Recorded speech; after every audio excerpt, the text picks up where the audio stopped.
abbiamo deciso di fare un presidio così regalando la frutta e la verdura alla società civile perché tecnicamente le associazioni di categoria che sono CIA, Confagricoltura e Coldiretti ci hanno offerto una parte economica che secondo noi non è in linea con le perdite e l'inflazione che è attualmente in corso rispetto a questo. Avevano chiesto 120 euro lordi i sindacati seduti al tavolo del rinnovo del contratto provinciale dei lavoratori agricoli, una cifra ancora lontana. Non sono adeguati al caro vita gli stipendi in un settore fondamentale, per questo in Piazza dei Signori a Padova si è regalata frutta e verdura, il simbolo di quel pomodoro, di quella zucchina che per ora è stata messa sul piatto, sostengono. Questa la media degli stipendi.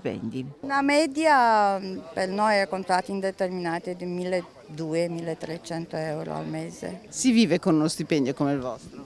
È pesante, cioè appena, specialmente chi non è da solo, vive da solo con un affitto e tutta la vita che è così non ce la fa. In provincia di Padova sono circa 10.000 lavoratori, una parte sono stagionali e la maggioranza sono circa 8.000 stagionali e 2.000 sono lavoratori assunti a tempo indeterminato in agricoltura. Il nostro è anche un atto simbolico di fronte a lavoratori che spesso sono invisibili e che hanno bisogno di avere dignità. E questa dignità gli dà il contratto di lavoro, glielo dà il contratto nazionale e glielo dà anche il contratto provinciale. Una protesta che arriva alla vigilia di uno dei periodi più importanti dell'anno, con la vendemmia ormai alle porte nei Colli Euganei. Ci si lamenta sempre del non riuscire a reperire la manodopera, però chiediamoci anche questo, perché magari non riusciamo a reperire la manodopera? Perché i salari non sono così convenienti.